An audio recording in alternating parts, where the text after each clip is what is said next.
मान सरकार की तरफ से एक बड़ा एक्शन भ्रष्टाचार के खिलाफ लिया गया है। उनके अपने ही एमएलए जो है रमन अरोड़ा के खिलाफ जो है भ्रष्टाचार से वो लिप्त थे, जिसकी शिकायतें लंबे समय से आ रही थी। उनको गिरफ्तार करने के समय हमारे साथ बात करने गई आम आदमी पार्टी के प्रवक्ता है।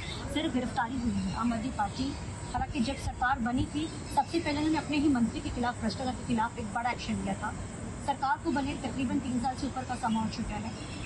रमन अरोड़ा के कई तरीके के जो है रेट अभी भी लगातार वहां पर जारी, लेकिन कई तरीके के कनेक्शन जो है उनकी पार्टियों के साथ भी नजर आ रहे थे और वो दफ्तर में बैठ के नगर निगम के साथ भी बहुत सारे भ्रष्टाचारी चीजें कर रहे थे। हाँ, जो नोटिस वाला मामला सामने आया था कि उनके दफ्तर में बैठ के जो नोटिस भोले वाले लोगों को दिए जाते हैं उसके ऊपर भी, क्योंकि देखिए सीधी सी बात है, हमारी सरकार को चाहे 3 साल हो गए, लेकिन 3 साल से आपने देखा होगा कि जैसे हमने युद्ध नशों के विरुद्ध छेड़ा, नशों के खिलाफ लगातार कार्रवाई की, वैसे ही हम लगातार भ्रष्टाचार के खिलाफ भी कार्रवाई कर रहे हैं। पहले दिन से हमारी सरकार का मोटिव क्लियर है कि हमारी जीरो टॉलरेंस है भ्रष्टाचार की।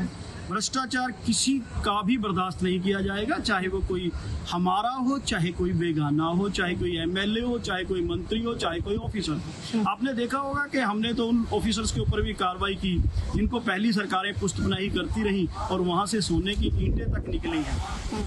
आपने देखा होगा कि हमने तो चाहे कोई राजनेता हो, चाहे कोई किसी भी पोस्ट पे बैठा हो, अगर उसके खिलाफ भ्रष्टाचार का कोई भी सबूत सामने आया तो उसके खिलाफ लगातार एक्शन हुआ है। और आम आदमी पार्टी की सरकार का ये मकसद हमेशा रहेगा। सर, इसको लेकर विपक्ष में कई तरीके के सवाल खड़ा कर रहे हैं। विपक्ष का कहना है कि ये सिर्फ जो है दिखावा जो किया जा रहा है, हालांकि उनके मीटिंगों का दौर कहा जा रहा है कि बीजेपी के साथ भी लंबा चला है।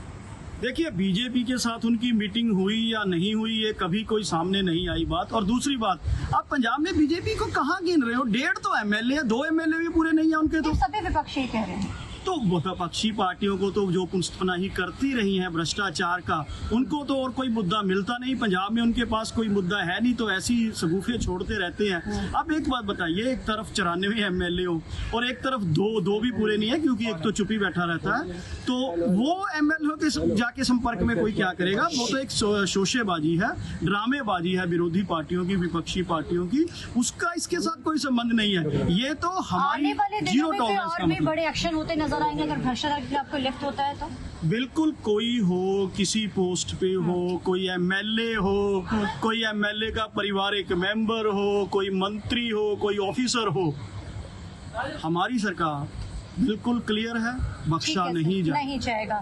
बख्शा नहीं जाएगा। साफ तौर पे ये कह दिया गया है कि जीरो टॉलरेंस नीति जिसके खिलाफ जो है बड़ी कार्रवाई की गई। कैमरामैन अर्जुन के साथ चंडीगढ़ से TV9 के लिए अमनप्रीत कौर।